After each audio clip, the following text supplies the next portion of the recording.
Hello welcome to my another shorts. आज आम बाहरिलु औरंगाबाद। सेठी आम प्रथम जाई पहुँचलु 12 नंबर ज्योतिर्लिंग ग्रीष्णेश्वर ज्योतिर्लिंग पाखरे।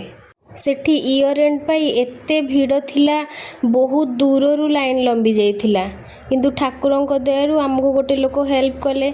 से आमको डाकिकी तांको क्यू रे ठिया करैदेले। पुणी थरे मु तांको रिक्वेस्ट करिकी मो भाउजों को भी आनिकी से क्यू रे ठिया करैदेली।